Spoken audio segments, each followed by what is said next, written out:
Bismillahirrahmanirrahim. Surat At-Taubah Madaniyah 129 ayat. Salah setunggale surat sing boten wonten bismillah. Kalau jelas nih masalah bismillah riyen. Masalah bismillah sing pertama nggih. Sing pertama sing kedah pirsa memang spesialisasi nih At-Taubah niku Kanjeng Nabi piyambak sing dawuhne boten diparingi bismillah. Niku sing pertama. Selebihnya bismillah niku perbedaan mazhab. Mboten usah didawak-dawake. Jadi masalah mazhab niku memang masalah sing paling susah. Pas jelasnya Al-Anfal sing keri dhewe niku nggih jelasnya masalah perbedaan mazhab niki. Dadi lek urusan-urusan perbedaan mazhab ngeten iki serasa dienggo petentengan teman-teman. Niku pun biasa ora bakal iso rampung masalahe. Mergo mazhab niku bagian dugi istihad. Istihad niku pinter-pinteran ngomong ngoten mawon. Pinter-pinteran omong sapa ulama sing kuat ya kuwi sing nguasai mazhab tersebut. Lah bismillah wonten Quran niku namung kalih.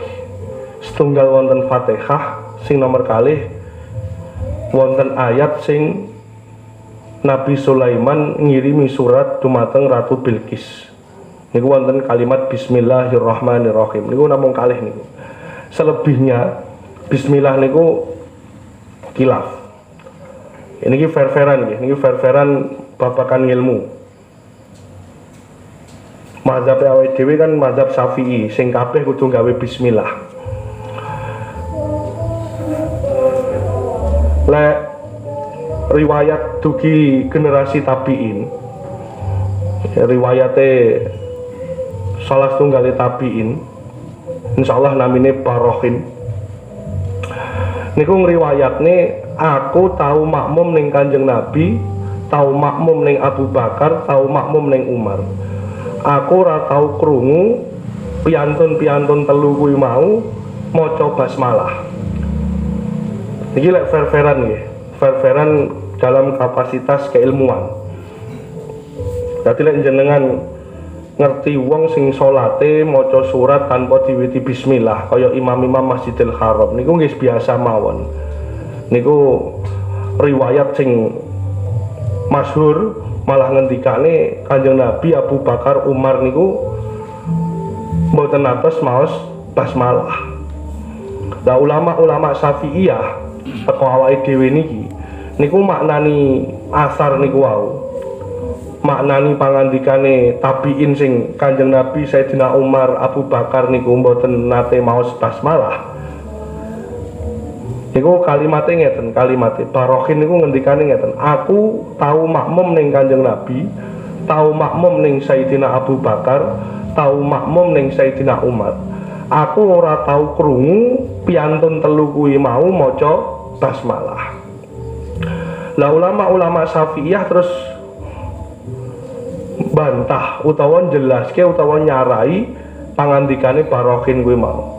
Kowe ora krungu kuwi bukan berarti Kanjeng Nabi, Sayyidina Abu Bakar, Sayyidina Umar ora tahu maca basmalah. Iso wae piantun telu kuwi maca basmalah ning kowe ora krungu. Ngoten. Mergo kalimat asare aku ora tahu krungu Rasulullah, Abu Bakar, Umar maca basmalah. Terus ulama-ulama Syafi'iyah, ulama-ulama awake dhewe ngendikane ora tau krungu kuwi bukan berarti Kanjeng Nabi, Abu Bakar, Umar ora maca basmalah. Iso wae maca basmalah ning kowe ora krungu. Ngoten nggih. Dadi urusan bismillah niku urusan beda mazhab.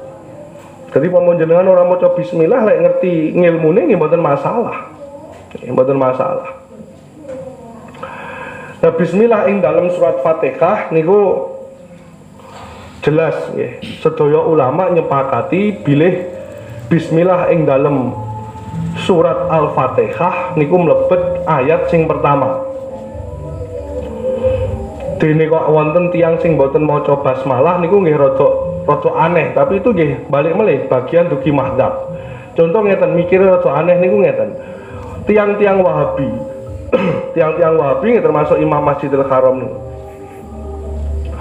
Tiang-tiang Wahabi niku ora perlu maca bismillah, ora perlu maca basmalah. Tapi Qur'ane dhewe, Qur'an sing wonten Mekah Madinah niku sing ditumbas kali tiang-tiang lek umroh utawa haji niku. Niku Qur'ane tetep wonten tulisan bismillah dan di situ ada ayat nomor 1. Berarti bismillah niku ten Fatihah kelebet ayat nomor 1. Lah lek bismillah niku ten Fatihah mlebet ayat nomor 1 kudune gelem ora gelem terlepas dugi perbedaan mazhab, kudune wong Wahabi niku ya tetep maca bismillah. Dene kok liyane niku ora maca bismillah ora apa-apa.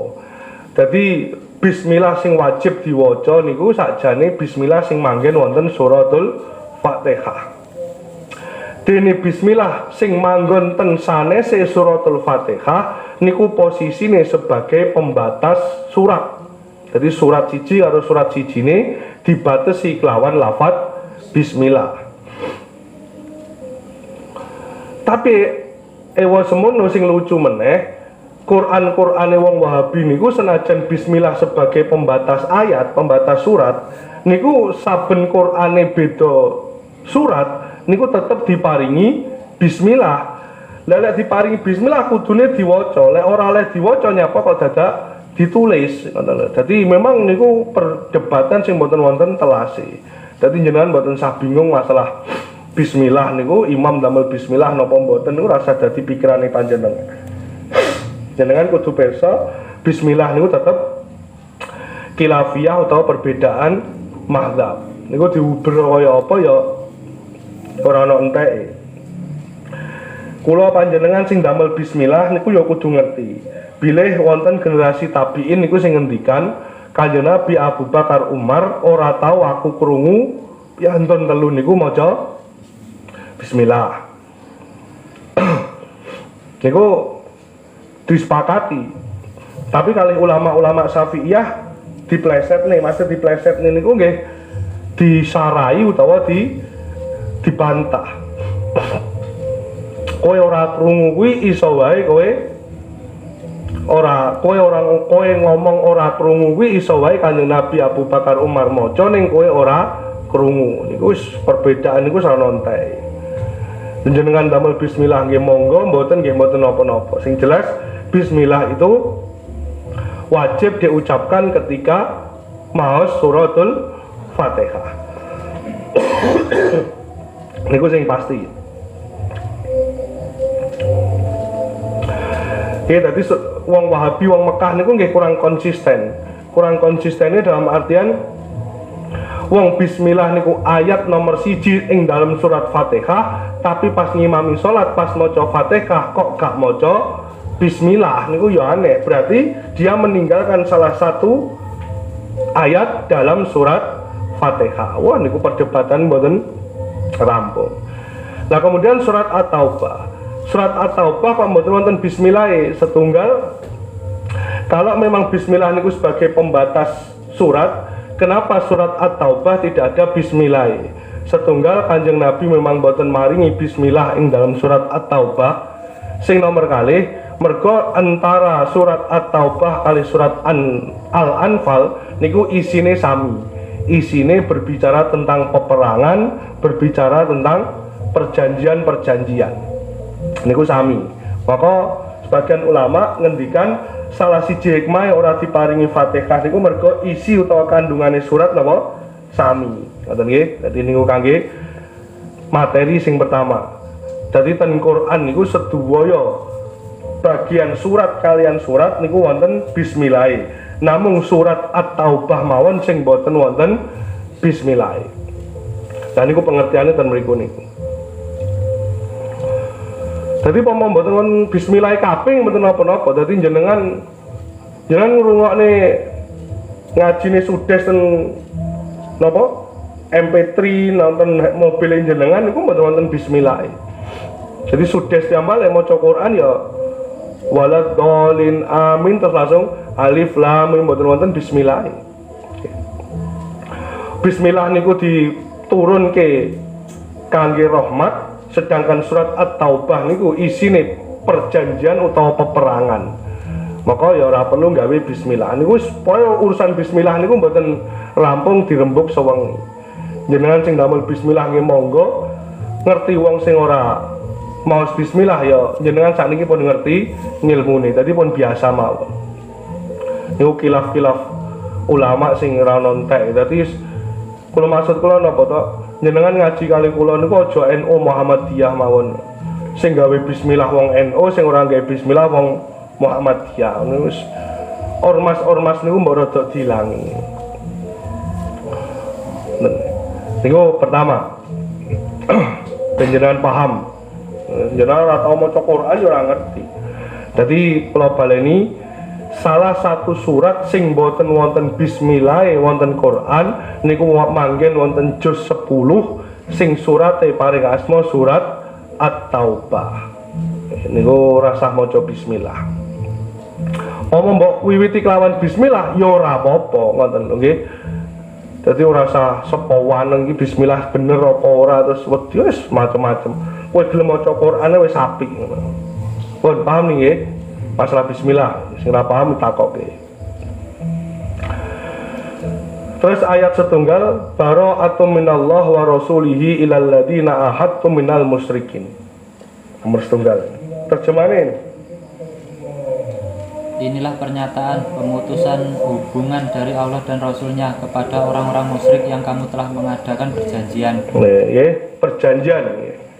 Perjanjian pemutusan hubungan terhadap suatu perjanjian antara orang muslim dan orang musyrik. Jadi temriku wonten perjanjian yang perjanjiannya kemudian diputuskan. Maksudnya dibubar nih perjanjiannya. Lah perjanjiannya napa? Lah niki sing maksud kula jenengan tanpa tahu tahun 1 sampai tahun 10 sing kula catet nih dumateng panjenengan jenengan ora bakal paham maknane Quran ngoten niku mboten bakal paham. Maka wajib hukume tiyang niku paham 10 sejarah sing kula catet nih dumateng panjenengan niku. Mengke kula jelas nih. Niki sinau niki sih. Lek saged dihafal niki. Pomo hafal niku minimal eling kejadian-kejadian gede nih. Niki pun kula ucale dumateng jenengan pas muludan niku, jenengan ya mesti lali. Kula mboten insyaallah. Dadi sampai ngelontok.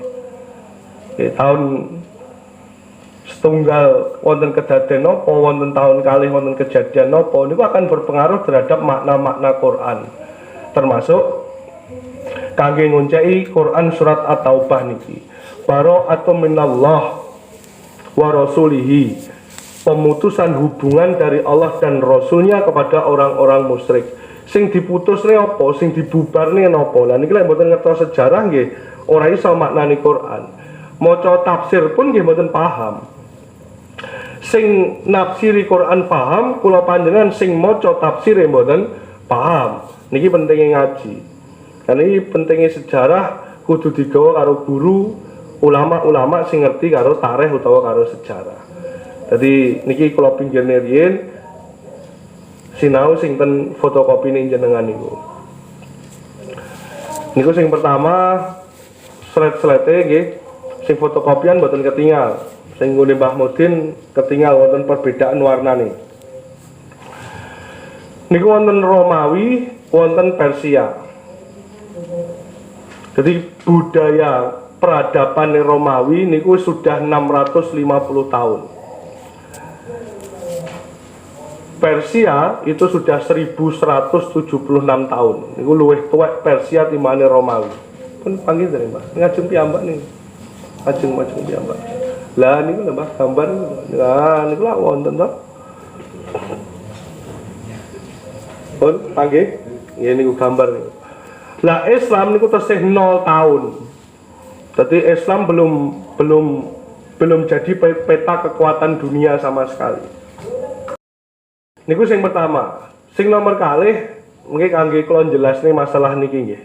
Niku fokus kedap rada sinau senam otak. Jenengan lek meresani peta kados ngeten iki utawa teori-teori kados ngeten iki.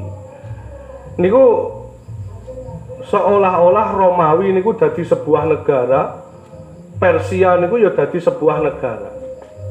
Ngeten nggih. Zaman riyin, zaman Islam niki, Islam 0 tahun niki, utawa tradisi-tradisine jahiliyah. Niku negara niku mboten dibatasi dengan teritorial. Contoh kayak Indonesia nggih, Indonesia niku batasnya dari Sabang sampai Merauke. Mboten ngoten niku. Sing dimaksud negara niku mboten kaya sakniki niki. Dadi Brunei Darussalam daerah teritoriale sekian kilometer persegi, mboten ngoten niku. Jadi sebuah negara itu dibatasi oleh suku-suku. Contoh nggih, contoh Indonesia nih. Indonesia niki jenenge tok. Tapi teritorial negaranya itu dibatasi oleh suku-suku. Sumatera wonten suku piyambak, Jawa wonten suku piyambak. Jadi orang iso disebut Indonesia niku dari Sabang sampai Merauke. Nah Romawi nggih ngoten, Romawi sak monten ombone, Persia sak monten ombone. Niku ora kok terus sak monten ambane niku negara Persia mboten. Itu di bawah kekuasaan Persia. Dene Persia ini piyambak ya terbatasi oleh suku-suku. Jadi pomo Madigondo sampai Simbatan niku takeran. Tapi nggih dibatasi oleh desa-desa ngeten iki. Desa Kerang niku jenenge ya suku Kerang. Sing nguasai Bani Kerang. Dadi niki penting kula aturne. Dadi aja dipikir sing jenenge negara niku terus padha mbek Indonesia saniki.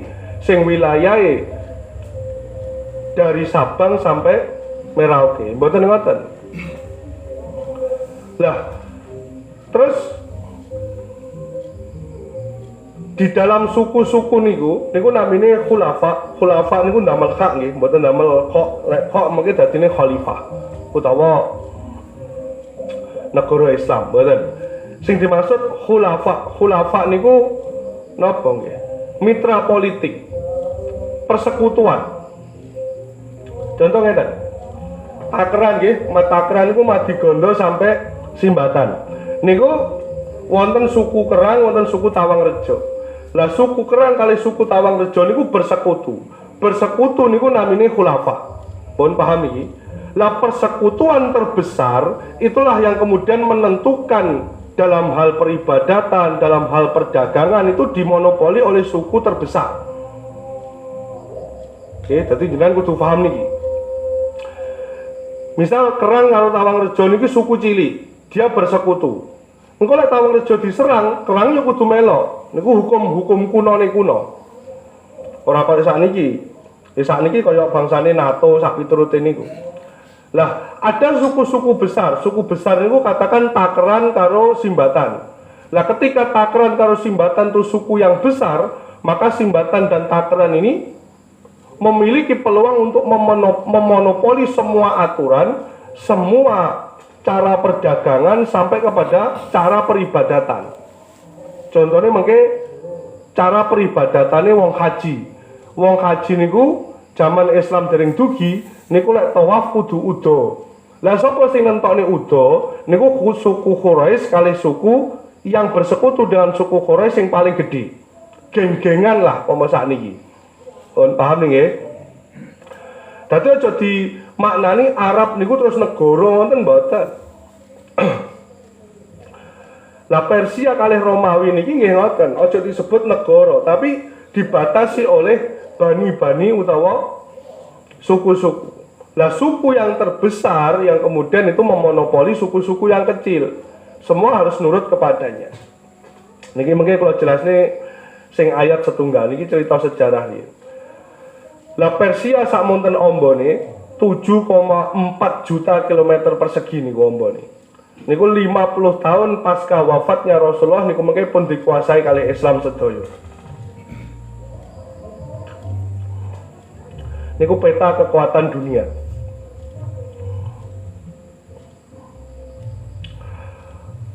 Terus mlebet ke periode Mekah. Jadi Kanjeng Nabi niku lahir sekitar 570 Masehi.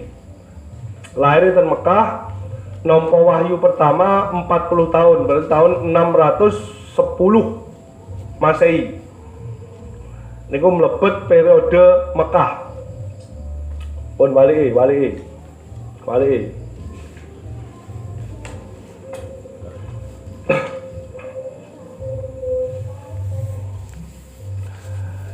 Niku periode Mekah. Lah niki kalau critani jenengan, Kanjeng Nabi kan kula pun nate cerita ten jenengan nggih. Kanjeng Nabi niku bukan orang dari golongan yang kening ratanya itu tinggi. Simbahe Kanjeng Nabi nggih namung tukang jaga Ka'bah. Pamasan niki tukang jaga Ka'bah niku ya tukang resik-resik ngoten mawon. Senes nasab sing presiden, senes nasab menteri. Nasab presidennya tetep ten Abu Sofyan. Lah nasab Kanjeng Nabi niku nasab sing dunyane pangkate asor. Ning ewa semono niki ben jenengan paham. Muga-muga mungkin jemburine jenengan paham. Sing dadi aneh kudune jenengan dadi pertanyaan. Nyapa Kanjeng Nabi wong ijen sitok-tok. Jenengan lak pirsane Nabi niku ora iso dipateni mergo dilindungi karo Abu Thalib. Kan mboten masuk akal. Lelek pengen mateni Kanjeng Nabi mergo dilindungi Abu Thalib, ya Abu Thalib leno kan dipateni kan saged. Mboten niku sebabe. Sebabe dawa critane nggih. Setunggal. Ketika Nabi berada di Mekah, itu bukan hanya faktor Abu Thalib sing akhirnya Kanjeng Nabi mboten saged dipateni, kados sing cerita sing panjenengan oleh sadurunge ngaji kalih kula. Ngeten. Nggih, budale teko khulafa niku wau. Kanjeng Nabi niku suku Quraisy. Suku Quraisy itu bersekutu dengan suku-suku yang lain. Pun paham nggih? Lah Kanjeng Nabi niku wong Takran. Takran itu bersekutu dengan Kerang, Tawangrejo, Kiringan, Madigondo. Kanjeng Nabi niku wong Takran. Lah ketika Kanjeng Nabi niku dimusuhi kalih palik-palike. Palik-palike pengen mateni Kanjeng Nabi. Selama Kiringan, Tawangrejo, Kerang niki mboten menyetujui.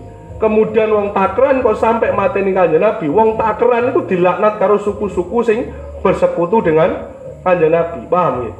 Jadi ketika mau mencetuskan sesuatu ya harus sesuai dengan kesepakatan persekutuan utawa kesepakatan apa?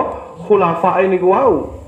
Karena setiap khulafa niku memiliki aturan masing-masing. Sayyidina Abu Bakar nggih ngoten, Sayyidina Abu Bakar niku sanes suku Quraisy. Maka Sayyidina Abu Bakar niku wonten tarikh dipun ngendikane dipolo karo wong Quraisy mergo mlebu Islam sampai wajah Sayyidina Abu Bakar niku mawon mboten dikenali tiyang. Akhirnya Sayyidina Abu Bakar bersekutu dengan suku di luar Mekah yang suku itu memiliki derajat yang tinggi. Misal Abu Bakar niku wong Kerik. Wau kan Takeran, Kerang, Tawangrejo, Madigondo niki bersekutu. Lah Abu Bakar niku senes wong Takeran, Abu Bakar niku wong Keporejo. Ketika ngerti Abu Bakar mlebu Islam, maka Abu Bakar karena dia tidak memiliki khulafa, tidak memiliki persekutuan, maka Abu Bakar diajar karo wong-wong Quraisy. Sehingga Abu Bakar golek persekutuan dengan suku di luar Mekah oleh persekutuan wong Madiun, ngene Pak Kukuh niku. Akhirnya Pak Kukuh moro ning wong Bani Quraisy.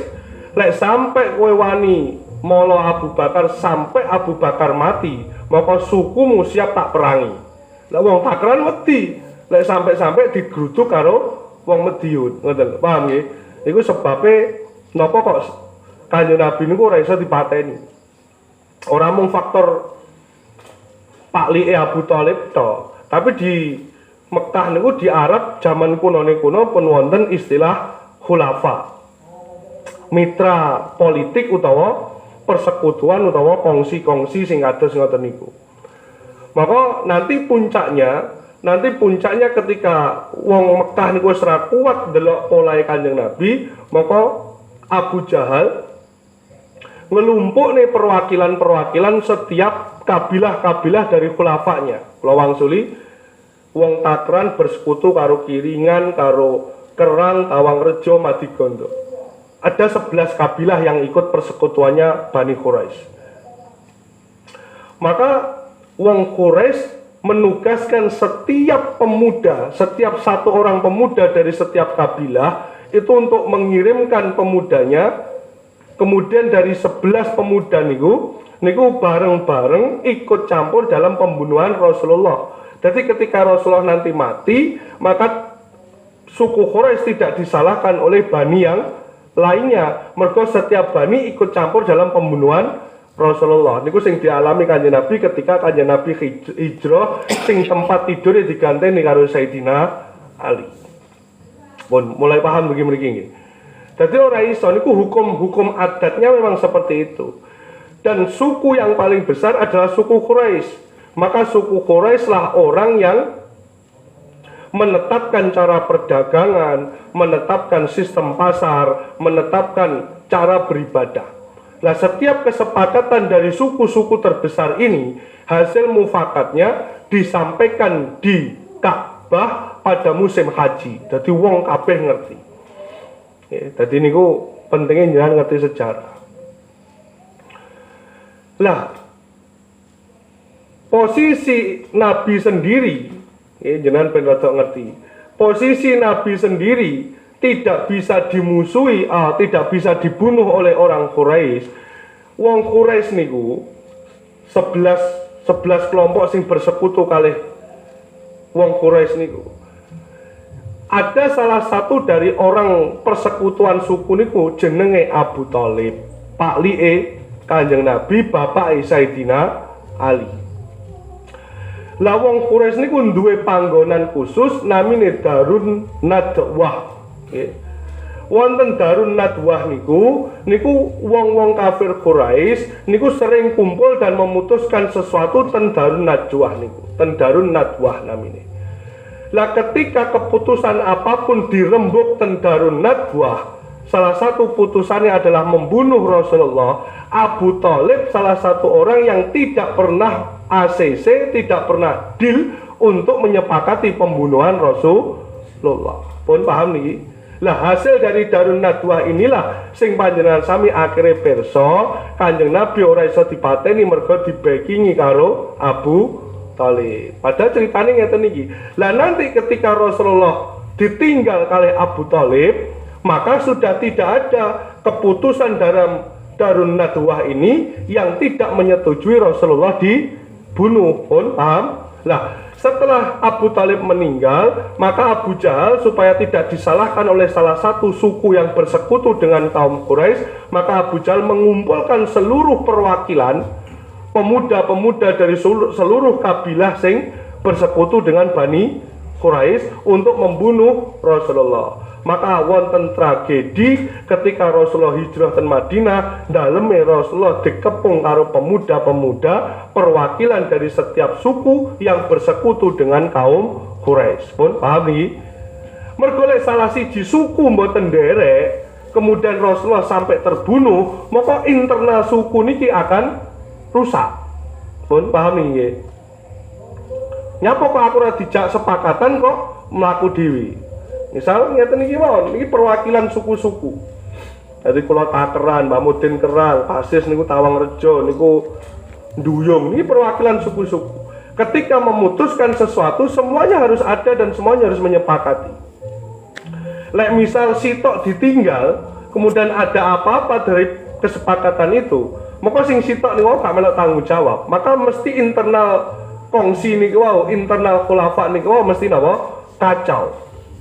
Pun paham nih, niku tragedi kenapa Rasulullah tidak pernah bisa dibunuh ketika berada di Mekah, karena masih ada faktor Abu Thalib.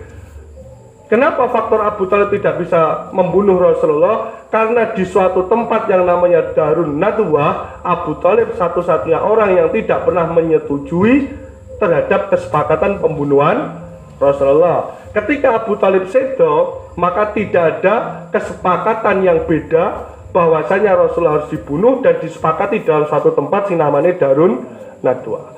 Tetapi pembunuhnya tidak boleh satu orang, Kalau pembunuhnya satu orang, maka suku yang lain tidak bertanggung jawab ketika ada apa-apa. Maka Abu Jahal menyepakati setiap satu suku harus menyerahkan satu pemuda terbaiknya untuk membunuh Rasulullah. Ben apa? Ben ketika Rasulullah meninggal utawa sedo, itu tidak terjadi kecamuk utawa permasalahan. Pun paham niki. Maka periode Mekah niki Rasulullah mboten mungkin diapa-apa nih.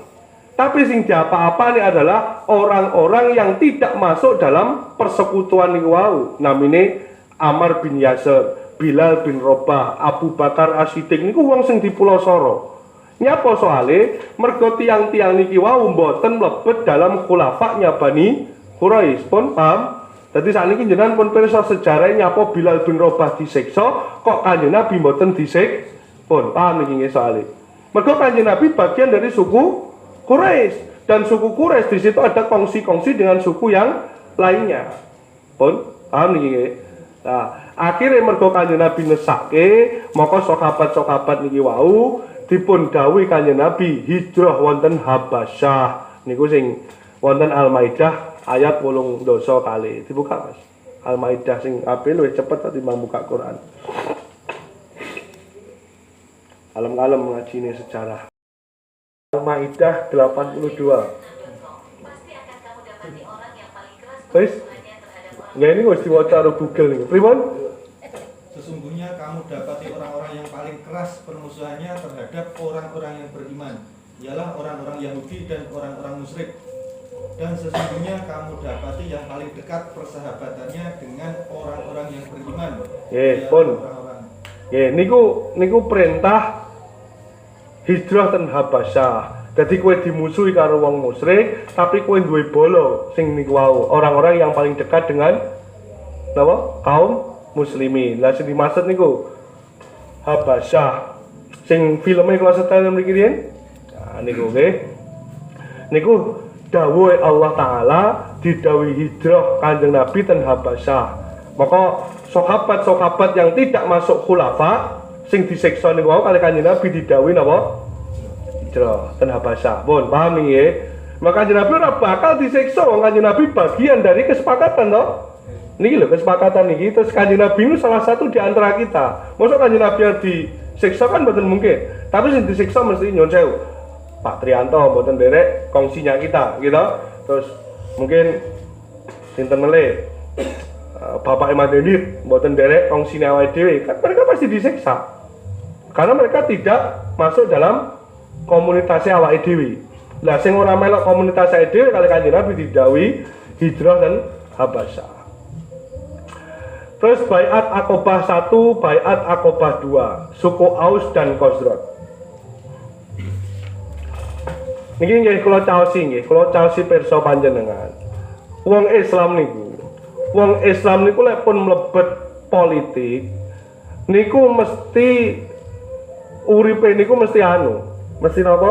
Mesti sekuler. Sekuler niku maknane kok mengesampingkan hukumnya Allah mboten. Tapi ngeten lho nggih. Dadi jenengan aja terlalu sensitif. Wong Islam niku kalau sudah berbicara politik itu pasti dia akan bermitra. Jadi uripe mesti sekuler. Sing dimaksud sekuler itu bukan berarti dia mengesampingkan hukum Allah. Tetapi dia akan selalu bermitra dengan orang yang walaupun dia orang kafir, sekelas orang kafir untuk mensukseskan politiknya dia. Dirungokne sik niku mawon kalimatnya. Jadi kula wangsuli, sak Islame wong, sak alim-alime wong sampai kepada Kanjeng Nabi pun ketika sudah berurusan dengan politik, maka Kanjeng Nabi mesti berhubungan dengan orang yang tidak seakidah dengan dirinya. Contoh kayak zamane Saddam Hussein, jenengan mungkin luwih pirsa timbangane kula. Mergo jenengan zaman niku wis mulai ngrungokne TV, kula sik cilik. Saddam Hussein niku wong Sunni, ahli sunnah wal jamaah. Duweni musuh Iran. Jenengan mireng to, Saddam Hussein ben perang karo Iran to. Saddam Hussein pengen menang karo Iran, maka Saddam Hussein koncoan kali sinten Saddam Hussein koncone? Kali Amerika. Padahal jelas Amerika niku napa? Kafir. Lah niki sing kula maksud, sak pinter-pintere wong Islam, sak kiai-kiaine wong Islam, lek wis mlebu politik dia pasti akan berwawasan sekuler. Bukan berarti sekuler dalam hal ini adalah mengesampingkan hukum Allah, tetapi bagaimana mencapai kekuasaannya itu harus melalui orang-orang yang non muslim. Itu pun biasa.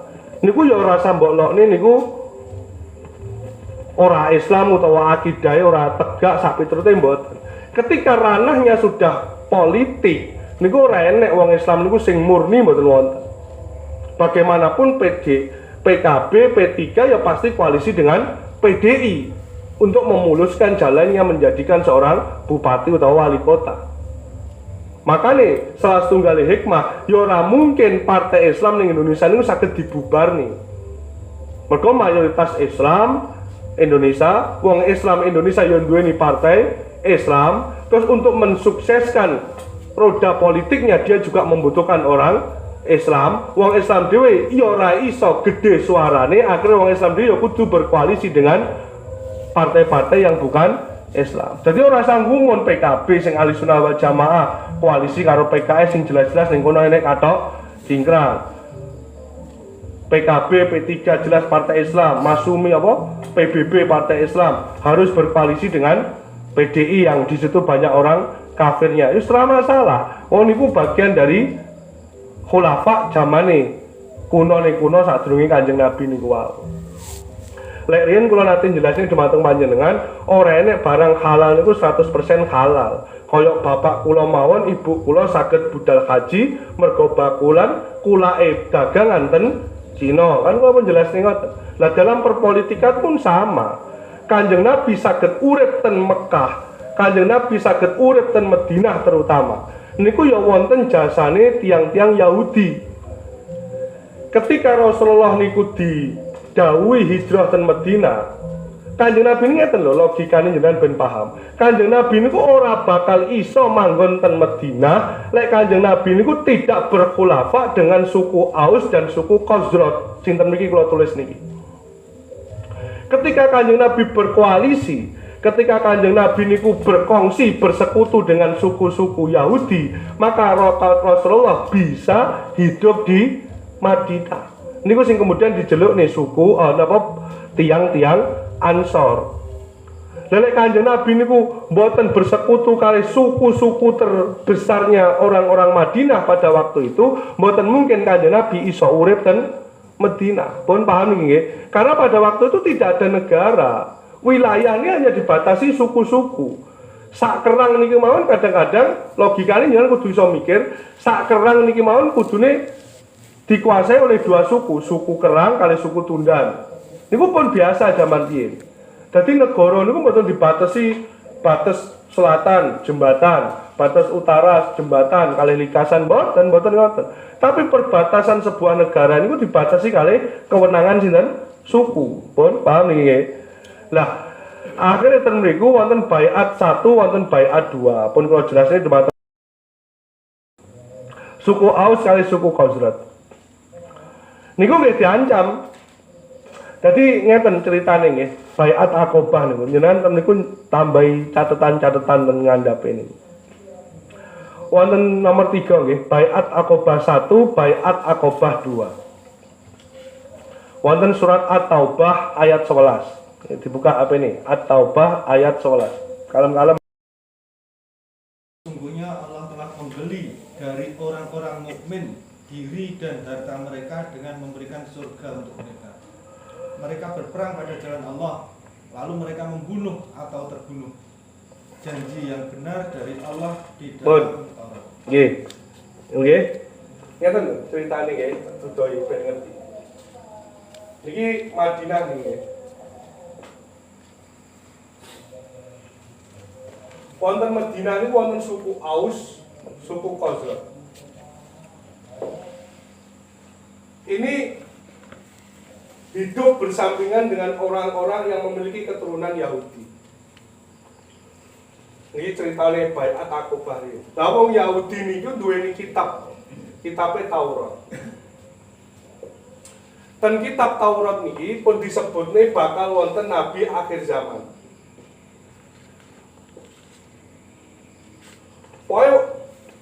wong Yahudi ini bengak-bengok terus. Pokoknya aku ngenteni nabi akhir zaman. Pokoknya kalau nabi akhir zaman ki metu aku bakal dadi pendereke lan aku ora bakal iso dikalahne sapa. Akhirnya wong Aus karo wong Khazraj ini penasaran, sakjane nabi akhir zaman ini kaya apa? Lah, suku Aus maupun suku Khazraj niki duweni tradisi haji. Jadi haji niku tradisi sing suwe sakdurunge Kanjeng Nabi dadi nabi wis wonten tradisi haji sejak zamane Nabi Ibrahim. Lah ketika haji niki Kanjeng Nabi niki kampanye. Kampanye bahwasanya saya ini nabi. Saya ini nabi. Lah Kanjeng Nabi kampanye niki dikancani kalih palike namine Sayyid Abbas. Sayyid Abbas niku bapake Ibnu Abbas. Niki tesih kabeh. Dugi mriki wong Aus wong Khazraj niki dibocori kalih wong Yahudi. Ciri-ciri nabi akhir zaman niku apa? Siji, lek disodakoi dhek nolak, ora gelem. Lek dikai hadiah, dhek gelem. Terus eneng tondo ning pundak kiwane. Lah kalih wong suku Aus, suku Khazraj niku digoleki, akhirnya ketemu kalih Kanjeng Nabi, wo iki nabi akhir zaman sing dimaksud karo wong Yahudi. Akhirnya wong Aus kalih Khazraj tanglet teng Kanjeng Nabi, "Mak, aku lek melok kowe oleh apa?" Kanjeng Nabi jawab, "Ora oleh apa-apa. Aku mung iso janjeni surga." Iku sing dingendikane kalih Allah, napa? Aku bakal nuku bondomu, nuku apa? Jiwamu tak ganti lawan surga. Akhirnya terjadi Baiat Aqobah 1, Baiat Aqobah 2. Lah niki Sayyid Abbas ngendikan tentang kalih niki. Muhammad lek terasi do melok kowe. Mergo tiyang niki Aus kalih Khazraj niki manggene teng Madinah. Ngendikan Sayyid Abbas itu saya kafir padahal. Mergo khulafa niku wae. Oh jenengan lek saged nampi cerita kula mesti menarik. Sejarah lek ora wis tinggal turu ae. Muhammad lek terasi to mbok jak ning Yastrib. Jenenge jaman riyen Madinah niku Yastrib. Tak jaluk Muhammad ramuten sing apik. Muhammad aja sampai mbok tinggal, Muhammad aja sampai mbok pateni utawa mati ning Madinah. Mergo sak elek-eleke wong Mekah ora bakal wani mateni Muhammad. Kenapa? Karena ada khulafa ning wau. Paham? Ning Mekah senajan Muhammad dimusuhi wong akeh, Muhammad ora bakal mati. Tapi nek sampai mbok gawa ning Yastrib, Muhammad ini apa-apa, khulafa iki sing bakal nyerang Bani Lurun. Ini mesti ngeper, karena secara kekuatan kalah kali khulafa Quraisy. Wong khulafa Quraisy terdiri dari 11 suku. Kayak iki mung loro. Mesti kalah. Makanya kali Sayyid Abbas diancam. Ini kita saya kafir Sayyid Abbas. Lek sampai bar baiat ini. Baiat ini maksudnya apa toh? Masuk Islam. Lek sampai Muhammad mbok boyong ning Yastrib sampai kowe gak iso jaga Muhammad sampai Muhammad mati kowe musuhan karo aku. Mergo piye-piye Muhammad iki sak elek-eleke wong Mekah ora bakal iso ndadekne Muhammad iki mati. Mergo khulafa dulu. Pun akhirnya deal Aqobah 1, Aqobah 2. Pak Dongoten mengke Kanjeng Nabi saged hijrah ten Yastrib. Pun paham niki iki nggih. Niku sadurunge tahun 1. Sadurunge tahun 1 Hijriah. Niku Baiat Aqobah 1. Pun paham? Dugi mriki wonten sing ditanglet. Lah mboten ngerti niki nggih. Angel jelas nih surat At-Taubah niki. Lah Kanjeng Nabi berarti taksih ten Mekah. Sebagian sahabat taksih ten Habasyah. Kan wong pun kan budarian toh. Berarti hanya beberapa orang sing ten Mekah. Terutama Abu Bakar kali Kanjeng Nabi. Ada suatu peristiwa kekalahan Romawi atas Persia. Mungkin bertemu kalau tulis lah, Persia mengalahkan Romawi. Temurung, sorry. Persia menang atas Romawi. Berdampak nopo terhadap Islam? Berdampaknya ngeten. Persia niki nyembah api, Romawi niki nyembah Allah. Senajan Allah mulai kleru, sing disembah mulai Yesus, tapi kan tetap dia percaya Allah toh. Nah, kekalahan Romawi ini kanggo buli-bulian nih Kanjeng Nabi. Mat bolomu kalah. Berarti agama sing bener kuwi agama sing nyembah sesuatu, bukan api saja. Mergo wong kafir Quraisy kan nyembah apa? Berhala toh. Sing penting ora nyembah Allah. Lho, bolomu kalah. Piye-piye tetap menang boloku. Mergo Persia ini diklaim sebagai temannya Quraisy. Teman dalam artian sama akidahnya, nyembah selain Allah. Paham? Wah, akhirnya Abu Bakar dibully, sahabat-sahabat yang tersisa di Mekah niku dibully. Agamamu kalah. Letra agamamu ya agama sing bener ora ya menang Romawi kudune. Paham? Lah niku ten wali ini dijawab oleh Kanjeng Nabi.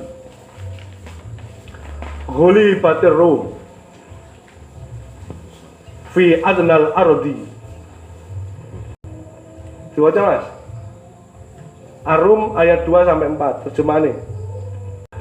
Ghulibatir Rum fi adnal ardi wa hum min ba'di ghalabihim sayaglibuna fi bid'i sinin. Saya wacan terjemahane. Bangsa Romawi telah dikalahkan di negeri yang terdekat dan mereka setelah kekalahannya itu akan menang. Dalam beberapa tahun lagi bagi Allah lah urusan sebelum dan setelah mereka menang, dan pada hari kemenangan bangsa Romawi itu bergembiralah orang-orang yang beriman. Ya toh. Jadi Kanjeng Nabi ngendikan, niku kan bahasane telah. Saiki Romawi kalah. Saiki Romawi kalah. Pada nantinya Romawi akan ganti menang. Ngoten nggih. Saiki Romawi kalah. Engko delok engkas Romawi menang. Fi adnal ardi, di daerah apa nggih? Niku tempatnya ten Yordania, di dekat Laut Merah. Fi adnal ardi sing lemah niku luwih endek timbangane laut ngoten. Fi adnal ardi niku ten cedhake Laut Merah ten Yordania. Fi bid'i sinin. Fi bid'i niku hitungan 3 sampai 10 tahun. Arab niku lek ngarani 3 sampai misal ngeten, kowe tuku kopi piro? Bid'i sinin. Niku antara 3 sampai 10. Niku lek ngarani antara 3 sampai 10 niku napa? Bid'i. Maka nanti pada tahun ke-7 Hijriah niku genti Persia sing dikalahne kali Romawi. Paham nggih? Jadi ini salah setunggal mukjizate Quran. Jadi ketika ayat ini turun, posisi Persia sing menang kali Romawi, tapi Kanjeng Nabi wis ngendikan. Ini kan ceritane ngeten ceritane. Abu Bakar niku lah dipoyoki kali wong-wong Quraisy. Delokon, kancamu kalah. Lah terus agamamu sing bener, ora kudune menang Romawi. Terus Abu Bakar kan nelongso. Abu Bakar matur ten Kanjeng Nabi. Terus kali Kanjeng Nabi omong ning wong-wong kafir. Bar iki saiki Romawi kalah, sok mben Romawi genti menang. Abu Bakar seneng. Akhirnya genti ngomong ning wong-wong Quraisy. Siyo saiki Romawi kalah, tapi delok engkas bid'i sinin antara 3 sampai 7 tahun, 10 tahun Romawi genti sing menang. Ora masuk akal kekuatannya Romawi sepiro timbangane Persia. Saya percaya totoan apa piye? Niku pas tesih dihalalne judi, dereng mandap ayat diharamne judi. Totoane 10 tel emas. Abu Bakar sowan ten Kanjeng Nabi. Sowan ten Kanjeng Nabi, Nabi kula bar ngomong lek bar niki Romawi genti iso ngalahne Persia, wong-wong kafir ora percaya malah ngejak totoan 10 tel emas. Kali Kanjeng Nabi didhawuhi, aja mung 10 tel emas, undakno dadi 100 tel emas. Menang kowe. Mergo Kanjeng Nabi angsal wahyu dugi Allah. Singkatnya cerita akhirnya totoane daden tahun 7 Hijriah mungkin menang Romawi. Sing naklukne namine Heraklius. Niku sejarah. Niku periode Mekah. Terus niku wonten gambar jenengan wonten ketok paling mergo fotokopian. Niku panggenan Baiat Aqobah. Terus niku isi Baiat Aqobah ditulis ten watu. Pun saniki periode Madinah. Nomor loro dibuka. Pun ketemu nggih periode Madinah. Si Pak Kuko wis ketemu iki. Lho. Pun periode Madinah itu ditandai dengan tahun 1 Hijriah. Tahun 1 Hijriah hijrah dari Mekah ke Yastrib. Kados sing kula aturi ten ngajeng wau. Posisi hijrah ten Madinah niki sak sampune Kanjeng Nabi rampung nglampahi Isra Mi'raj. Napa kok Kanjeng Nabi Isra Mi'raj? Mergo sak badane ditinggal Abu Thalib kalih garwane Sayyidatuna Khadijah. Pun paham nggih tragedi niku? Tak urut nih. Nggih. Iki sebab Kanjeng Nabi mboten mriki wonten tempat namanya Darun Nadwa, tempat memutuskan perkara. Dalam Darun Nadwa ini satu-satunya orang Abu Thalib yang tidak pernah setuju, sehingga Rasulullah tidak pernah muncul kesepakatan untuk dibunuh. Orang yang tidak pernah menyepakati Rasulullah dibunuh.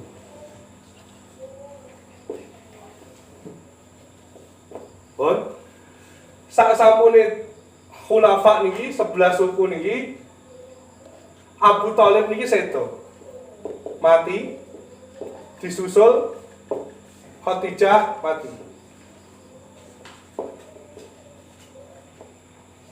Karena mati dua orang penting ini berdampak satu, Rasulullah di Isra Mi'raj nih. Sing nomor kali penghalang untuk membunuh Rasulullah sudah tidak ada, maka Rasulullah harus dibunuh.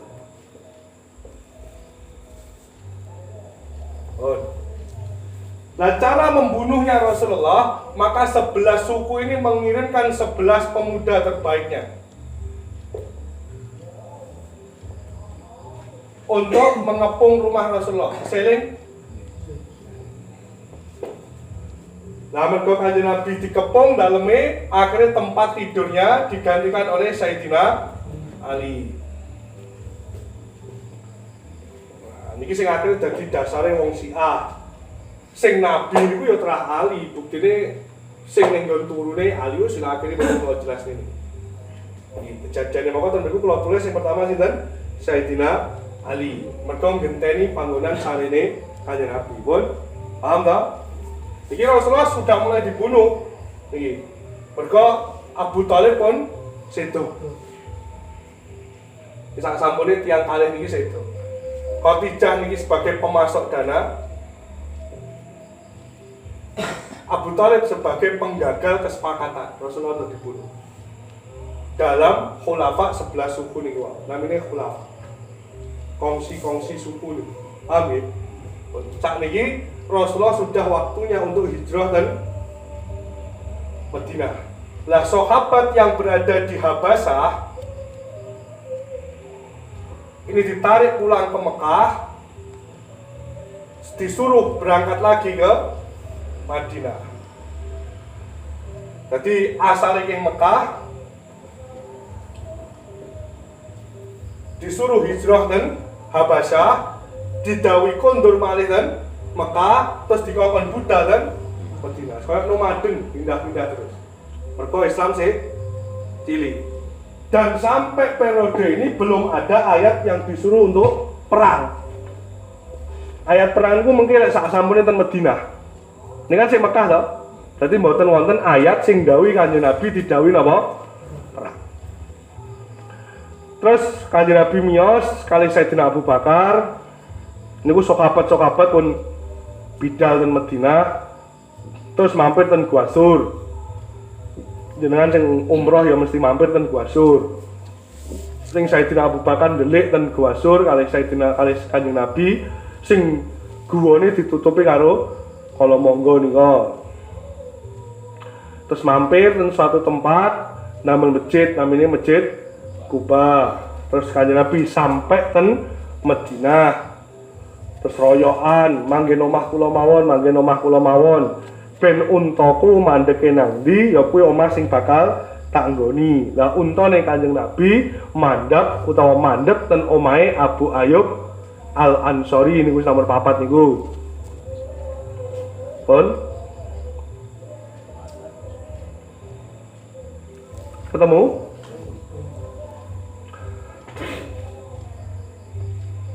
Jadi Kanjeng Nabi mlebet ten Kerang, kabeh wong Kerang royokan. Mergo Kanjeng Nabi kan dereng kagungan dalem. Nyari ten griya kula mawon Kanjeng Nabi, nyari ten nggen kula mawon sampai omahe dadi wis. Kanjeng Nabi bingung golek milih turu ning omahe wong sitok, sing sitok iri. Kanjeng Nabi wis ben diputusne untaku wae. Untaku mandeke ning ndi ya ning omahku ya aku turu. Akhire untane Kanjeng Nabi mandek ten dalem sinten? Abu Ayyub Al-Ansori. Niku.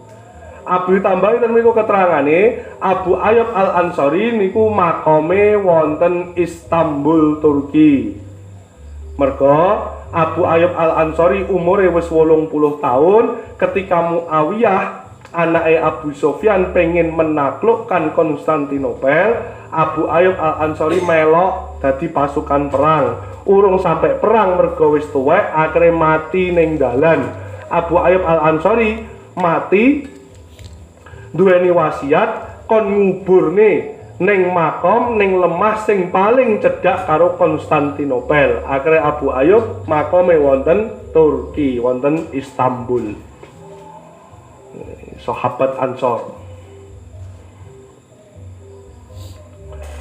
Niku tiang-tiang sing hijrah pertama. Niku Gua Sur, jenengan mboten ketinggal. Dan fotokopian mboten ketinggal. Terus Kanjeng Nabi ten Madinah ndamel piagam Madinah. Piagam Madinah niku sing ditiru kalih ulama-ulama Indonesia, kemudian dadi Pancasila.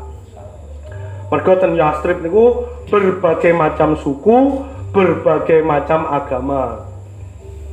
Akhirnya disatukan oleh Rasulullah kelawan salah satu piagam dinamakan Piagam Madinah, isinya 47 pasal yang kemudian oleh ulama-ulama Indonesia menjadikan inspirasi lek neng Indonesia dadi Pancasila, neng Madinah Piagam Madinah, neng Indonesia dadi Pancasila. Oke, terus niku pun tahun 2 Hijriah. Kok jelas nih sejarah. Kangge jawab pertanyaan ini wau nggih. Dadi khulafa niki nggih. Khulafa niki kesepakatane pokoke niki khulafa niku semua suku harus berkhulafa. Lek mboten ya dicing karo suku liyane, perang mesti kalah. Nah, karena ini yang memotori adalah suku Quraisy, kesepakatannya adalah masalah dagang. 2 masalah ibadah. Terutama haji. Salah satu poinnya ketika haji, ketika tawaf itu harus telanjang. Yang mencetuskan sinten? Abu Hakam. Sinten Abu Hakam?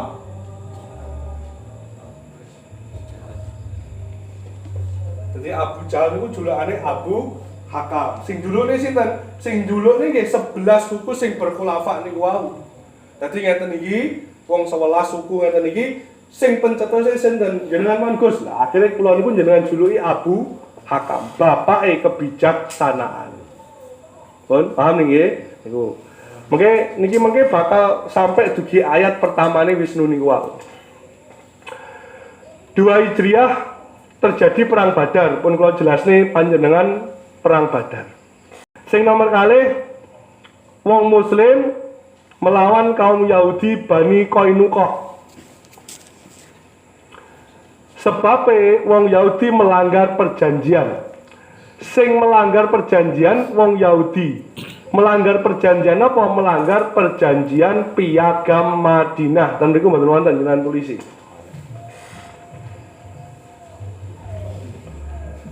Cita-cita orang Yahudi melanggar perjanjian dan menentang kaum muslimin. Berarti dia melanggar perjanjian, melanggar Piagam Madinah.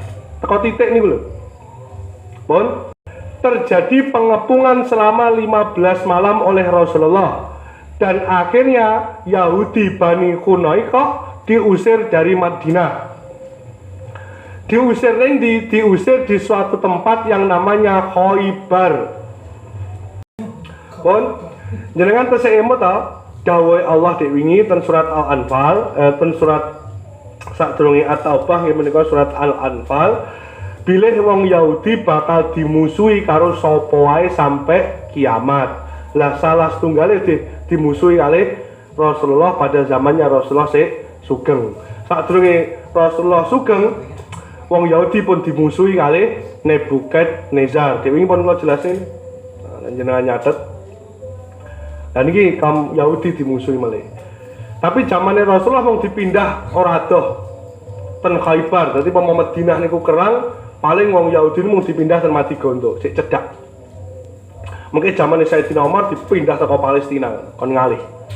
Niki zamannya Kanjeng Nabi diusir dari Madinah kon pindah saiki ten pundi? Ten Madigondo lah kampangane. Niku perang Badar. Jenengan sing umrah mboten kober dolan mriku. Niku lek benjing saged dolan ten Badar, jenengan mendhet debune niku, wedine niku. Niku kane ditombo. Dewi ten Al-Anfal pun kula jelasne bagaimana keistimewaan sahabat Badar. Sampai teko panggonane mawon dados sugesti pasir niki saged kena nggo tombo. Lek jenengan saged tindak ten Badar benjing jenengan edai ndamel aqua wonten pasir niki mulih kena nggo tombo niku. Niku panggenan perang Badar. Pun rampung tahun 3 Hijriah. Diapane tenan. Tahun loro wonten kejadian apa perang Badar. Tahun 3 perang Uhud. Wonten jadi jenengan ngerti sing poin-poin gedene tok. Wonten 3 peperangan. Perang Uhud, perang Hamraul Asad, perang Bani Asad. Jenengan sing nomor loro nomor 3 ora paham ora apa-apa. Penting jenengan paham tahun 3 niku wonten perang Uhud. Pun dibuka Mas, Ali Imran niku 173 174. Orang-orang yang mentaati Allah dan Rasul, yang kepada mereka ada orang-orang yang mengatakan, sesungguhnya manusia telah mengumpulkan pasukan untuk menyerang kamu, karena itu takutlah kepada mereka. Maka perkataan itu menambah keimanan mereka dan mereka menjawab, cukuplah Allah menjadi penolong kami dan Allah adalah sebaik-baiknya pelindung. Nggih, niku critane ngeten. Niki Uhud perang ten mriki. Wong musyrik mulih ning Mekah, wong Islam mulih ning Madinah.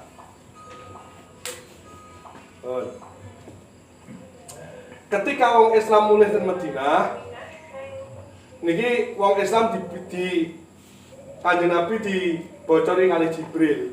Mat wong musyrik di Mekah arep nyerang kowe nek. Jadi teko tengah dalan iki Abu Sufyan niku mikir, nyapa Muhammad mau ora tak pateni pisan. Ndang dipateni ndang entek pisan Muhammad. Nyapa tak sisane bareng. Akhirnya dugi mriki Abu Sufyan pengen balik kanan. Mumpung Muhammad kalah, kita dipateni pisan. Lah Kanjeng Nabi perjalanan kondur ke Madinah diomongi kali Jibril. Mat, iki wong Mekah arep balik, arep nyerang kowe. Kanjeng Nabi wis kalah cacak menang cacak, awak wis rojeh kabeh, wani pisan, mati pisan nggih nang tek. Kanjeng Nabi balik melih. Disandung ten mriki, nami panggonane Hamraul Asad. Ten mriki 3 dinten. Pomo Abu Sufyan sido balik ning kene, Muhammad entek. Entek ngene pasukan sing akeh. Kanjeng Nabi wis rojeh kabeh pasca kekalahan perang. Paham iki begini. Akhirnya atine Abu Sufyan diwalik karo Gusti Allah dari berani menjadi takut kepada Rasulullah. Ya mulai balik, mulai menang, mulai kalah. Akhirnya balik mulai kan Mekah. Akhirnya Kanjeng Nabi nunggu 3 dina Abu Sufyan ora sida balik.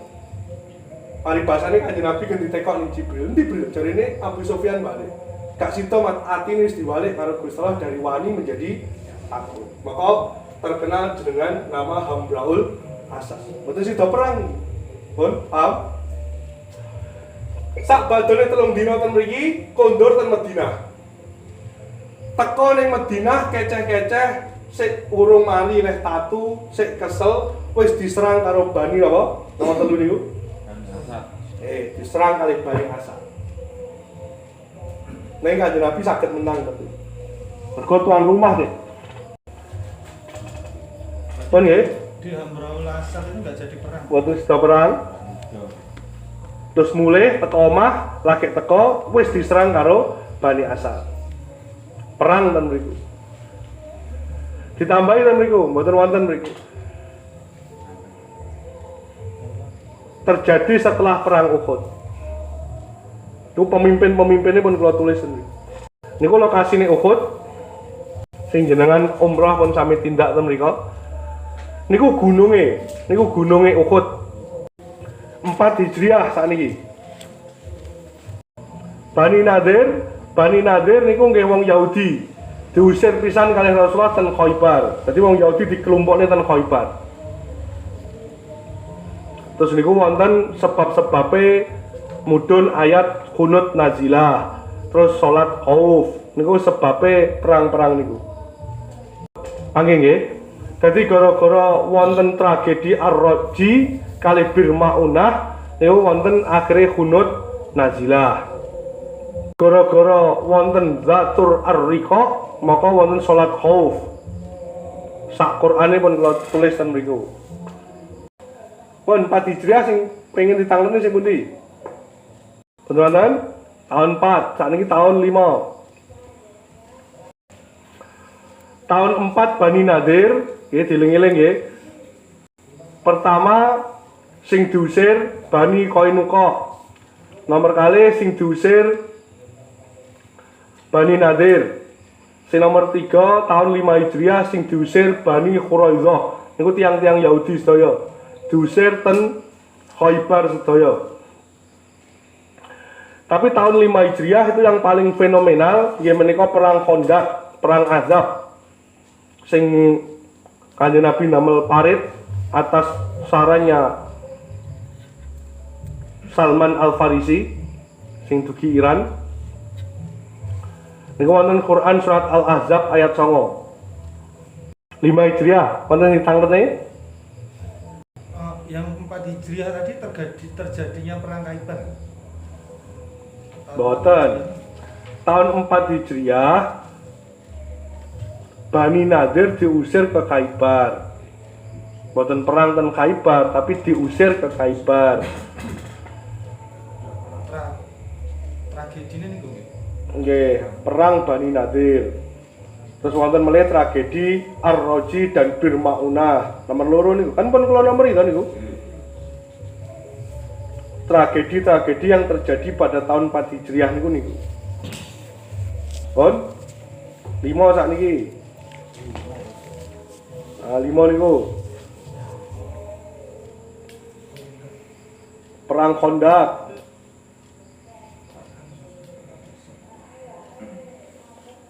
Nama lain perang Khandaq niku Ahzab.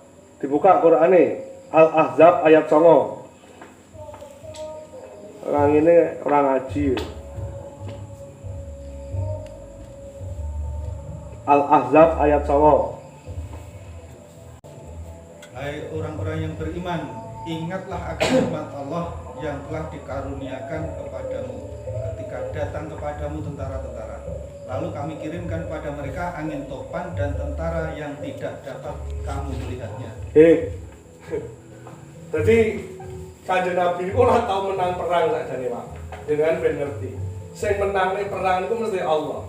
Kanjeng Nabi niku ora tau menang perang. Niki jenenge Khandaq. Kanjeng Nabi ten mriki. Niki pasukan musyrik. Niki mubeng nggih, Khandaqe mubeng. Mubeng niki. Dadi Kanjeng Nabi ora iso diserang.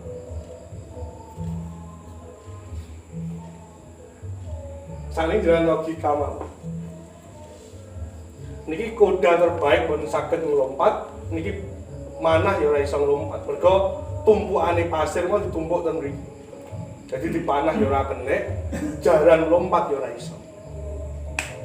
Akhirnya wong musyrik kentekan akal. Wis dinteni kene. Sak matine Muhammad, masa dhek ora butuh mangan. Jadi kan Madinah pun dihubungi kondak ngeten. Paham? Lah Rasulullah kan suwe kan ya keluwen to, Pak. Wong rene pasokan makanan to. Wong dhek dihubungi karo pare to. Karo Abu Sufyan dinteni ten mriki. Dinteni sak matine Muhammad. Sak nyerahe Muhammad. Lah ing dalem nunggoni niki Gusti Allah nurun ke badai. Angin topan. Angin dingin. Ditekake angin dingin sing akhirnya Abu Sufyan niku kademen. Akhirnya gara-gara kademen mulih ten Mekah. Ya ngoten tok perange, ora sampai perang. Jadi Kanjeng Nabi niku ora tau menang perang. Badar sing menangne nggih Gusti Allah. Perang Kondak sing menangne nggih Allah. Dikirim ning angin topan. Pun paham nggih? Niku sing dimaksud Al-Ahzab ayat 9 niku niku. Terus perang Bani Quraidah. Wonten fitnah dumateng Sayyidatuna Aisyah. Wonten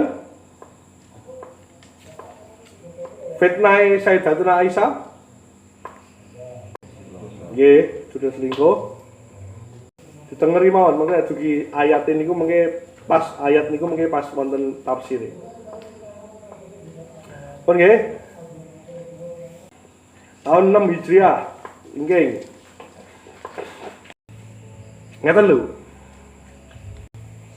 Kanjeng Nabi kan ngedalne hadis sing bizarah Rasulullah niku. Pun ketemu bizarah Rasulullah. Nah, niku kan pas gawe parit to, pas gawe kondak niki lho. Pas gawe parit niki kalih kesel. Niku sahabat tanglet dumateng Kanjeng Nabi. Ya Nabi niki mengke sing ditaklukne sak bakdone niki pundi? Konstantinopel napa Roma?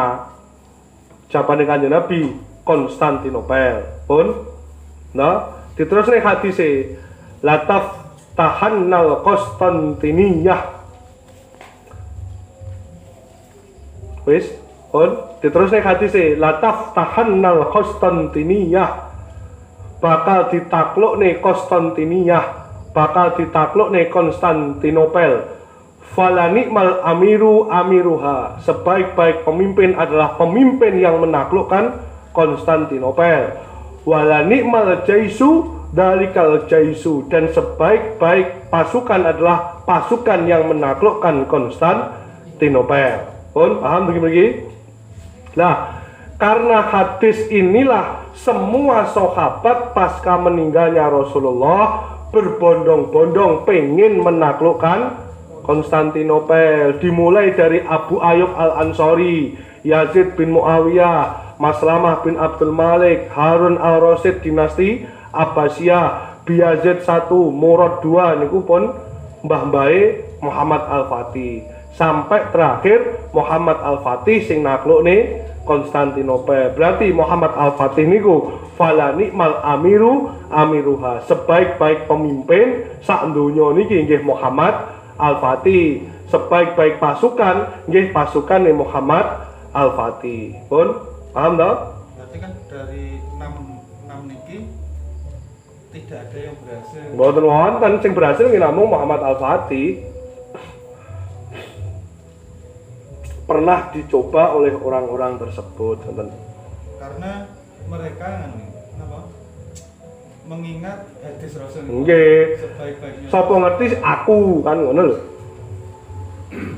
Jamaahku sing paling apik kuwi jamaah sing tau teko Masjidil Aqsa. Nah, akhirnya kan wong-wong berbondong-bondong. Mbok menawa aku, ternyata ora ono sing iso mung Muhammad Al-Fatih. Pun saat ini tahun 6 Hudaybiyah. Pun tahun 6 wonten sing bingung. Niku kan mulai mlebet surat At-Taubah. Kudu paham nih. Ayat 6 niku kudu paham. Kenapa tahun 6 niku kudu paham?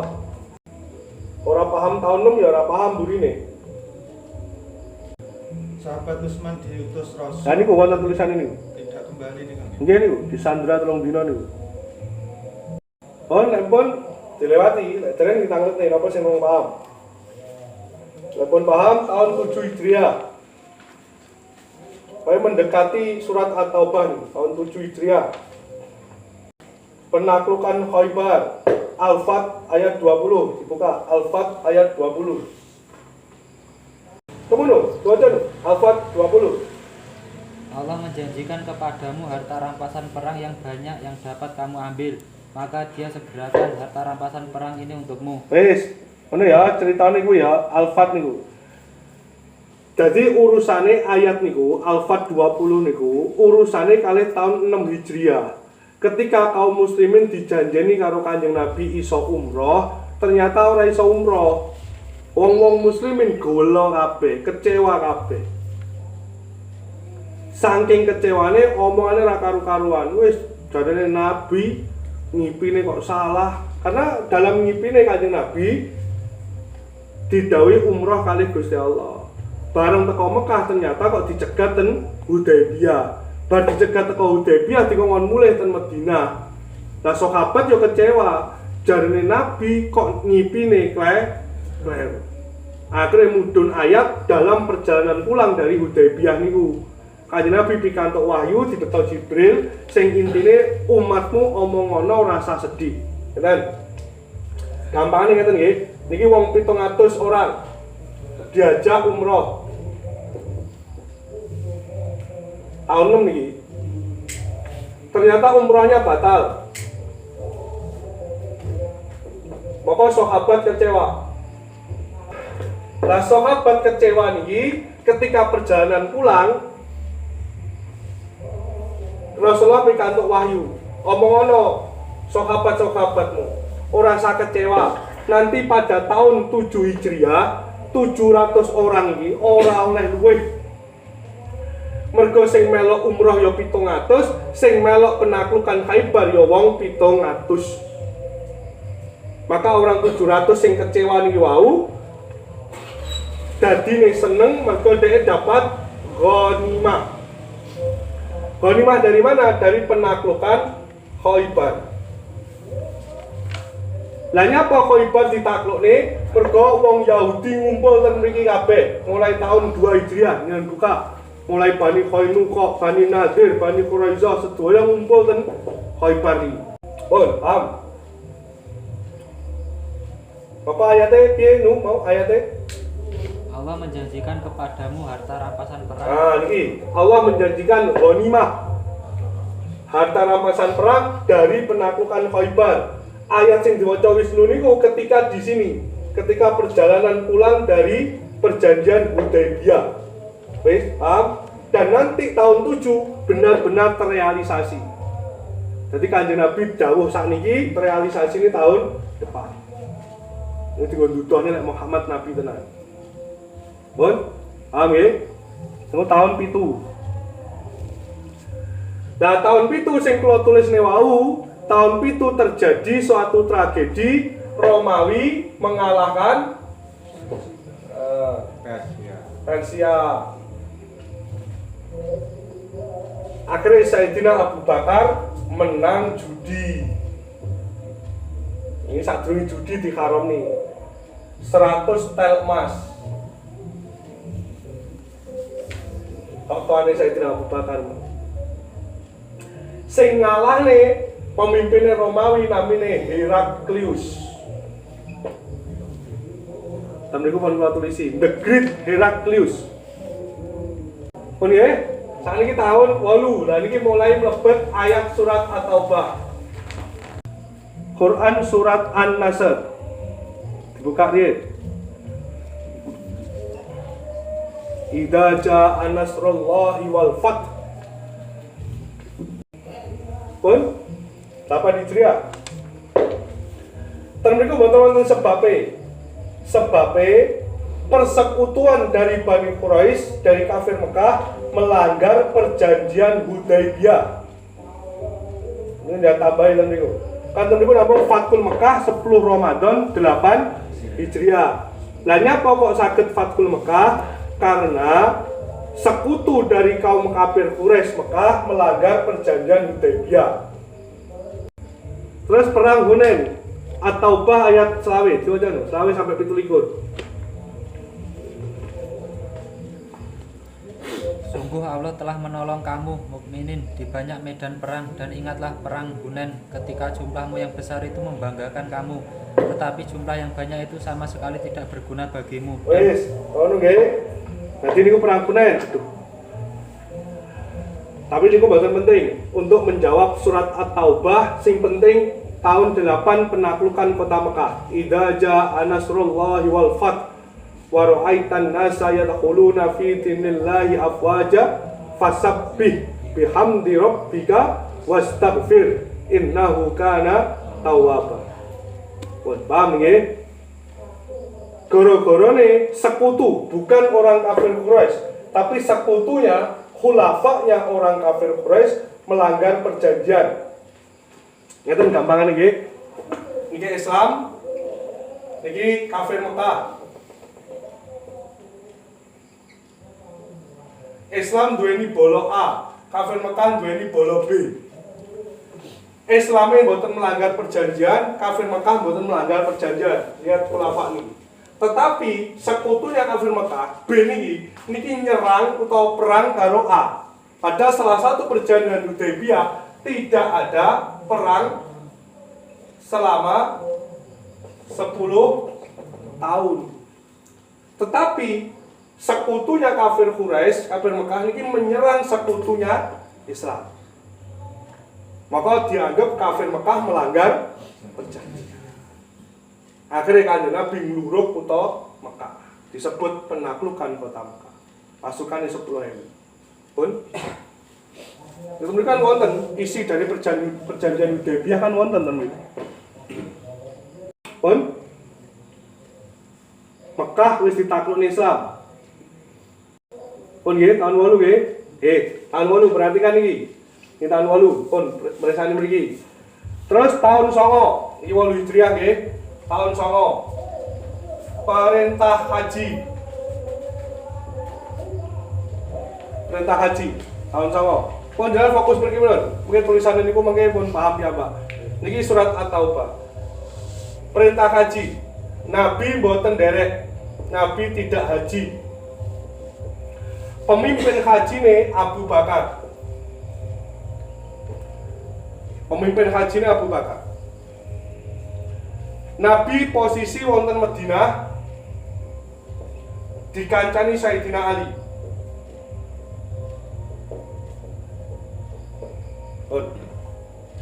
Nabi dikancani Sayyidina Ali, posisi Nabi dan Madinah.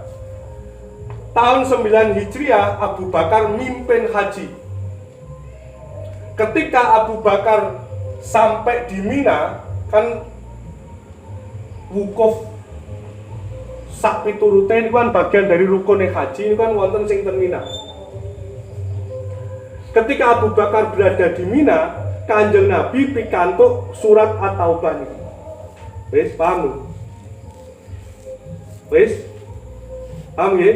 Nggih. Nomor 1 diwaca surat At-Taubah ayat 1, Mas. Inilah pernyataan pemutusan hubungan dari Allah dan Rasul-Nya kepada orang-orang musyrik yang kami telah mengadakan perjanjian. Wis, yang sudah mengadakan perjanjian. Perhatikan iki, ojo ndelok tulisan iki, ora paham jenengan. Lah, ketika tahun 9 Hijriah Abu Bakar mimpin haji, Rasulullah berada di Madinah.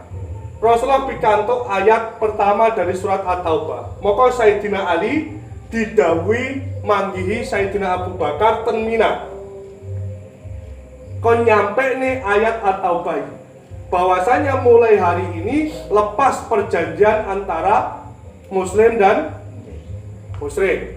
Perjanjian apa? Perjanjian tentang khulafa ini. Bahwasanya khulafa kan menyepakati ini 1, 2. Sistem dagang ditentukan oleh khulafa, sistem ibadahnya juga ditentukan oleh khulafa. Maka hasil kesepakatan khulafa di Darun Nadwa ini semua dibatalkan sejak turunnya surat At-Taubah. yang awalnya tawafe udo diganti tawafe ora. Itu semenjak Abu Bakar berada di Mina, Sayyidina Ali didawi manggi Abu Bakar. Jadi teko Madinah, mbok numpak jaran, mbok numpak apa manggi Sayyidina Abu Bakar. Ayat loro. Maka berjalanlah kamu kaum musyrikin di bumi selama 4 bulan dan ketahuilah bahwa Wis, teko kene 4 bulan. Lah, Mekah, ini Mekah kan? Mekah dibuka, Mekah ditaklukkan. Ketika Fathul Mekah tahun 8, ini ada yang masuk Islam, ada yang tetap kafir. Paham? Ayat 2, Gusti Allah ngendika nih, dikasih waktu 4 bulan. Wong-wong sing gak gelem mlebu Islam dikongkon meninggalkan Mekah. Paham? Waktunya 4 bulan. Nanti bakdo sawal niku napa? Bakdo Dzulhijjah niku napa? Bakdo Dzulhijjah kan musim haji kan Dzulhijjah toh. Nanti Muharram, terus Safar, terus Rabiul Awal, terus Rabiul Akhir. Jadi dikai waktu petang bulan. Dimulai pengumuman ini bulannya Dzulhijjah. Dikasih waktu 4 bulan. Dikasih waktu 4 bulan. Berarti 4 bulan itu terhitung dari Muharram, terus Safar, Rabiul Awal, Rabiul Akhir. Pokoknya petang bulan ini wong sing sik kafir kon metu teko Mekah. Semua berhala dihilangkan. Maka nanti kalau potong sekedap, maka nanti tahun 10 Hijriah Rasulullah lagi kersa 3 bulan pasca haji Kanjeng Nabi gerah, terus akhirnya situ. Ayat 3. dan satu maklumat pemberitahuan dari Allah dan Rasulnya kepada umat manusia pada hari Haji Akbar. Nah, Haji Akbar nggih, ten mriku sing dimaksud Haji Akbar niki Sayyidina Ali manggihi Sayyidina Abu Bakar. Dalam wong Indonesia ngomong Haji Akbar niku haji sing wukufe dina Jumat. Mergo niki, perhatikan niki ben ora kleru, jenengan rada urip kelawan ilmu nggih. Tahun 10 Hijriah Rasulullah haji niki wukuf ten Arafah niku lho. Niki pas dina Jumat. Sampai saat niki diyakini lek haji kok wukuf dina Jumat niku dingendikane Haji Akbar. Padahal niku dingendikane Ali manggihi Abu Bakar ketika Haji Akbar. Berarti ora bener sing niki. Haji Akbar niku sing dimaksud nggih haji niku. Lek umroh niku namine haji asghar, haji cilik. Dadi aja terpengaruh kali niku. Dari haji sing wukufe pas dina Jumat, Gus, ya haji pas netepi sunahe bareng karo Kanjeng Nabi ngoten mawon, ora usah ngomong haji Akbar. Lah wong Arab pun lek wukufe pas dina Jumat niku wong Arab kabeh ya melok haji sing urung haji niku. Tapi lek ora wukufe ora dina Jumat kaya haji-haji sing sakniki, niku wong Arab ya ora pati pengen haji. Tapi lek wukufe pas dina Jumat, wong Arab, wong Turki, wong pundi-pundi gembruduk. Apa jumlah jamaah haji niku 100.000, pas Haji Akbar niku teko 500.000. Bludak ra karo-karuan. Mergo kurangi pemahaman terkait niki. Jadi ngilmu sing kula paringi jenengan niku wong sak donya ya ora pahami niki, ngoten. Jenengan aja melok-melok tradisi sing salah ngoten niku. Wong sing ten mawon, alhamdulillah kula pas saged haji pas barengan Haji Akbar itu salah. Saya berani menyalahkan. Lan napa mbah kok Haji Akbar? Ya mergo anu Gus, wukufe pas dina Jumat. Padha karo kajine Kanjeng Nabi nggih. Nggih mboten ngoten, ten At-Taubah wonten ngendikane Haji Akbar niku ketika Sayyidina Ali manggihi Abu Bakar. Disebut kali Allah Haji Akbar. Lah Haji Akbar nggih haji niki, lek Haji Akbar niku napa to? Gede. Lek haji cilik niku jenenge umrah. Pun paham nggih? Dadi aja melok-melok kaya kesalahan pemahaman tiang-tiang sak donya lho iki salah. Ora mung wong Indonesia tok, sak donya sing salah. Kula wani nyalahke. Karena ada urusannya dengan sejarah. Dadi aja kok wah niku dilakoni wong akeh terus mesti bener ya mboten. Cirine ulama niku mesti ngerti karo intine ilmu. Dadi pomo jenengan benjing haji ditakdir ora pas wukuf dina Jumat ya tenang mawon. Sing jenengan haji pas ditakdir wukuf dina Jumat ya ora usah gul-gulan ngoten. Pun paham nggih? Terus ayat 4. Kecuali orang-orang musyrik yang telah mengadakan perjanjian dengan kamu dan mereka sedikit pun tidak mengurangi isi perjanjian dan tidak pula mereka membantu seorang pun yang memusuhi Wis, kamu. apa ya? 4, 5, 6. Wong kafir pasca niki wong kafir dibagi telu. Setunggal, wong kafir sing simpatik kalian Islam. Bisa dikatakan masuk Islam. Kalaupun dia tidak masuk Islam tapi dia simpatik terhadap Islam, dia masih menjaga perjanjian dengan Islam. Sing nomor loro ayat 5, wong kafir sing Apabila telah habis bulan-bulan haram, maka perangilah orang-orang nah, musyrik. wong kafir sing tetap musuhi Islam. Moko lek bulan-bulan haram wis entek oleh mbok perangi. Bulan haram pun kula jelasin maten jenengan Muharram, Rajab, Dzulqa'dah, Dzulhijjah niku bulan haram, bulan yang diharamkan untuk perang. Dzulhijjah, Muharram, setunggalin apa? Rajab. Ini 4 bulan yang wong Arab diharamne apa? Perang. Kalau di luar 4 bulan ini wong kafir sakwise Mekah mbok taklukne kok tetep musuhi Islam, maka oleh mbok perangi, oleh mbok pateni. Pun paham? Ayat 6. Kafir sing Wadah ayat 6. Dan jika di antara kaum musyrikin ada yang meminta perlindungan kepadamu, maka lindungilah Ya. dia dapat mendengar firman Allah. Pun sing nomor 3, wong-wong kafir sing sik ragu, dene Islam iki bener apa ora. Lindungono sampai wong-wong kafir mau sempat belajar agama Islam. Itu ayat 6. Jadi ketika Fathul Mekah tahun 9 Hijriah Abu Bakar haji, niku wong kafir diwai waktu petang bulan kon ngalih ke Mekah. Wong kafir terdiri dari 3 golongan ini.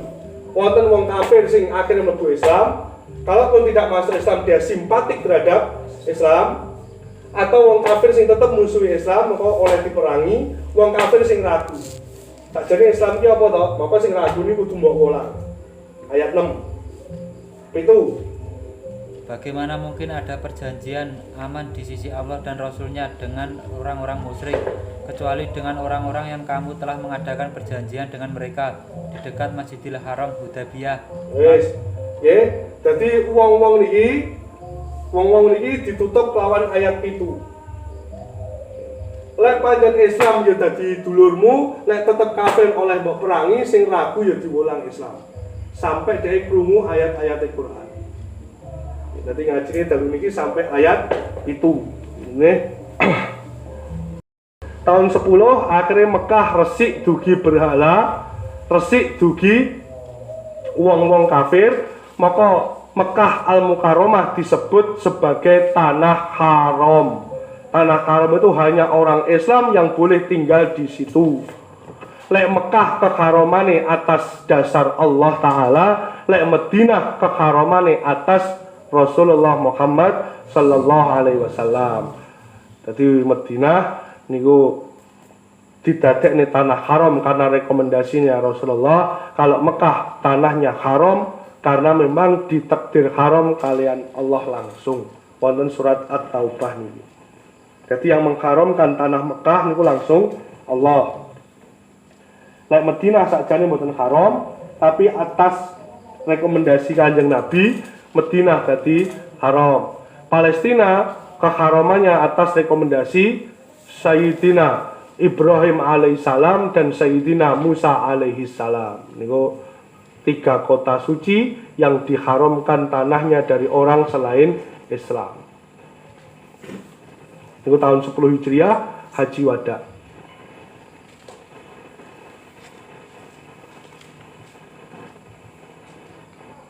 Pun niku sampai Kanjeng Nabi situ.